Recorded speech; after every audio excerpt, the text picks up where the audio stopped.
Mayor Ivan Court, and special guests. When the Red Cross arrived at my house in Sackville and surprised me with this award, I couldn't tell you all how, first of all, absolutely shocked I was, and then how honored I was to have been given this opportunity. So thank you. The Red Cross has always been an organization in which I have looked up to, and my acknowledged volunteer work only pales in comparison to the international humanitarian work that the Red Cross has and continues to courageously undertake today. This organization is an inspiration to us all, and I cannot be more grateful to be accepting this award tonight. I'd like to send out my utmost congratulations to the Honourable Mr. Frank McKenna as well. I never could have imagined that I'd be honoured amongst the same lines as such an influential humanitarian individual, and I can only hope to achieve half as much as you in my years. You are role models and run workers everywhere. I'd like to holistically thank the Red Cross, and Cynthia Ranker more specifically, for not only honouring me with this award, but for also helping me with everything along the way. I'd also like to thank both of my parents. I would not be here today without your undying love, your motivation, and your strength.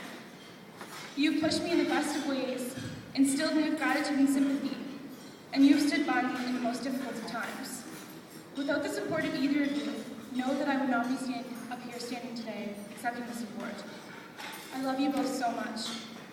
To my sister, my friends, and my rugby team, you all inspire me in unique ways to become a better person, and you have been there for me in the greatest and the toughest of times. I would never be here today without any of you all either. Thank you. Many people ask me what leads me to do all my community service. In fact, I've thought about the question quite often myself, and I've realized that to me, it's a necessity.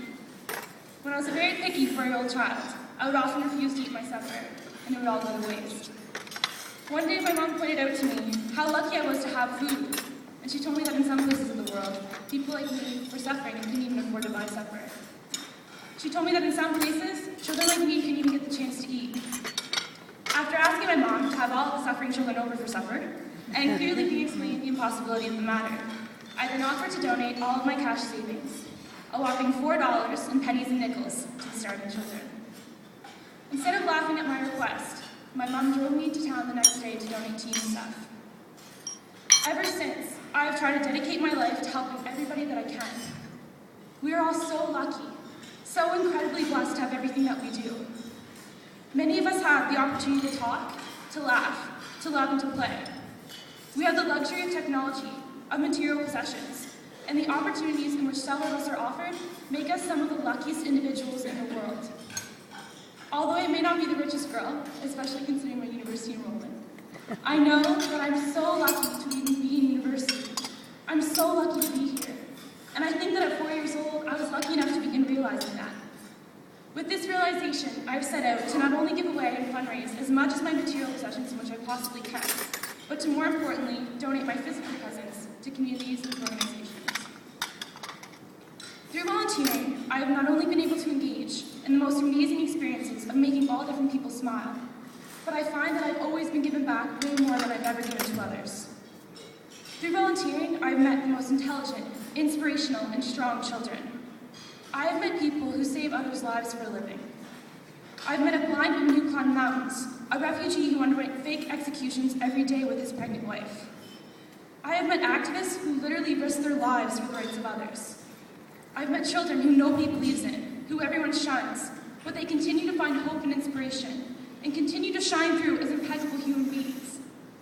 I have met women in the most dire of situations, who have so much faith in the future that they smile, and remind me that because they are good people, they will be all right. Without these people, I would never be honored tonight. I love volunteer work so much because volunteering doesn't discriminate. It doesn't judge. Together, volunteers collectively affect the globe. Through volunteer work, we all have the ability to literally change the world. It's a big concept, but I truly and wholly believe in it, and I continue to be inspired every day by those in which I am lucky enough to lend a hand to. They have taught me more about life than anything ever else could. So to those who I'm honored to help, those who smile despite the most difficult of circumstances, those who find strength in the most adverse of times, those who never take all of the things that I can find myself taking for granted, and to those who have shown me the true beauty of life, thank you. You are the most heroic, inspirational, passionate, and intelligent people who I've ever met. You are who deserve the honor and the pride of being awarded the 2011 Young Red Cross Humanitarian.